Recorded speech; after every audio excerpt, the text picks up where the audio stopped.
ஜின்கள் ஏன் படைக்கப்பட்டார்கள்? ஜின்களுக்கு அன்பு, பாசம் உண்டா? ஜின்களுக்கு சிந்திக்கக்கூடிய பகுத்தறிவு உண்டா? ஜின்களை கட்டுப்படுத்த முடியுமா? உருமாற்றம் செய்யப்பட்ட ஜின்கள் குறித்தும் ஜின்களின் ஆற்றல் குறித்தும், அதாவது அதனுடைய சக்தி குறித்தும் முழுவதுமாக இந்த வீடியோவில் இன்னும் பல தகவல்களுடன் குர்ஆன், ஹதீஸ் அடிப்படையில் பார்க்க இருக்கிறோம். அல்லாஹ் குர்ஆனில் கூறுகிறான், இன்னும் ஜின்களையும் மனிதர்களையும் அவர்கள் என்னை வணங்குவதற்காகவே அன்றி நான் படைக்கவில்லை. அல்லாஹ் நம்மையும் ஜின்களையும் அவனை வணங்குவதற்காக படைத்துள்ளான் என்று இந்த குர்ஆன் வசனம் விளக்குகிறது. அல்லாஹ் குர்ஆனில் கூறுகிறான், இன்னும் ஜின்களையும் மனிதர்களையும் அவர்கள் என்னை வணங்குவதற்காகவே அன்றி நான் படைக்கவில்லை. அல்லாஹ் நம்மையும் ஜின்களையும் அவனை வணங்குவதற்காக படைத்துள்ளான் என்று இந்த குர்ஆன் வசனம் விளக்குகிறது. ஜின் இனம் என்பது புகையில்லாத நெருப்பில் படைக்கப்பட்ட இனமாகும். இதன் காரணமாகவே ஜின்கள் மனிதர்களை விட அதிக ஆற்றலை கொண்டுள்ளது. இது குறித்து நபி ஸல்லல்லாஹு அலைஹி வஸல்லம் கூறுகையில், அல்லாஹ் மலக்குமார்களை ஒளியாலும் ஜின்களை நெருப்பாலும் மனிதர்களை களிமண்ணாலும் படைத்தான். அல் குர்ஆனில் நெருப்பு கொழுந்திலிருந்து அவன் ஜின்களை படைத்தான் என கூறப்பட்டுள்ளது. மனிதர்களுக்கு இருப்பது போலவே ஜின்களுக்கும் நல்லது எது, கேட்டது எது என பகுத்தறியும் தன்மைகள் உள்ளன.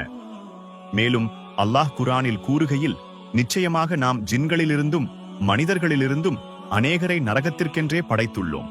அவர்களுக்கு இருதயங்கள் இருக்கின்றன, ஆனால் அவற்றைக் கொண்டு அவர்கள் நல்லுணர்வு பெறமாட்டார்கள். அவர்களுக்கு கண்கள் உண்டு, ஆனால் அவற்றைக் கொண்டு அவர்கள் இறைவனின் அத்தாட்சிகளை பார்ப்பதில்லை. அவர்களுக்கு காதுகள் உண்டு, ஆனால் அவற்றைக் கொண்டு அவர்கள் நற்போதனையை கேட்க மாட்டார்கள். இத்தகையோர் கால்நடைகளை போன்றவர்கள் இல்லை, அவற்றை விடவும் வழிகேடர்கள். இவர்கள் தாம் நம் வசனங்களை அலட்சியம் செய்தவர்களாவார்கள். ஆகவே இதன் மூலம் ஜின்களுக்கு கண், காது, இதயம் இருப்பதை அறிந்து கொள்ளலாம். ஜின்கள் சில தம் உருவங்களை மாற்றிக்கொள்ளும் தன்மையுடையது. இதனை பற்றி முஹம்மது நபி ஸல்லல்லாஹு அலைஹி வஸல்லம், ஜின்கள் சிலர் பாம்புகளாக உருவெடுத்துள்ளனர். ஆகவே எல்லா பாம்புகளும் ஜின்கள் அல்ல, சில ஜின்களாக இருக்கும் என்று அவர்கள் கூறுகின்றார்கள். ஜின்களும் இனப்பெருக்கம் செய்வார்கள். இதனை பற்றி குர்ஆனில், ஆகவே நீங்கள் என்ன என்று அவனையும் அவன் சந்ததியாரையும் உங்களை பாதுகாப்பவர்களாக எடுத்துக் கொள்வீர்களா? அவர்களோ உங்களுக்கு பகைவர்களாக இருக்கிறார்கள். அக்கிரமக்காரர்கள் இவ்வாறு மாற்றிக்கொண்டது மிகவும் கெட்டதாகும் என்று அல்லாஹ் கூறியுள்ளான். இதில் சந்ததியாரையும் பற்றி கூறியுள்ள நிலையில் ஜீன்களால் இனப்பெருக்கம் செய்ய முடியும் என்பதை அறிந்து கொள்ளலாம். ஜீன்களிலும் ஆண், பெண் என்ற பாலினம் உண்டு. இதை குறித்து குர்ஆனில் கூறப்பட்டுள்ளது.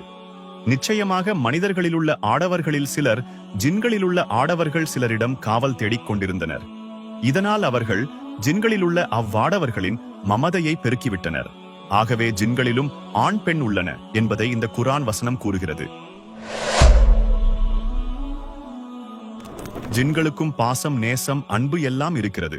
மனிதர்கள் மிருகங்கள் போலவே ஜின்களுக்கும் பாசம், நேசம் உள்ளது.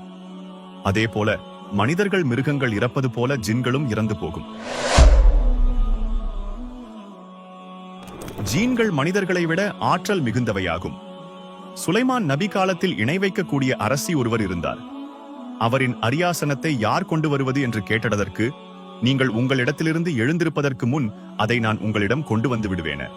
நிச்சயமாக நான் அதற்கு சக்தியுள்ளவனாகவும் நம்பிக்கைக்கு உரியவனாகவும் இருக்கிறேன் என்று பலம் வாய்ந்த ஜின் கூறியது. இதன் மூலம் ஜின்களின் பலத்தை அறிந்து கொள்ளலாம். ஜின்களை சுலைமான் நபி தவிர எவராலும் கட்டுப்படுத்த முடியாது. ஜின்களை கட்டுப்படுத்த எந்த வசனமும் குர்ஆனில் இல்லை. எனவே யாராவது இவ்வாறு கூறினால் அது பொய்யே, அதை நம்ப வேண்டாம். ஜின்களை பற்றி இந்த வீடியோவில் பார்த்தோம்.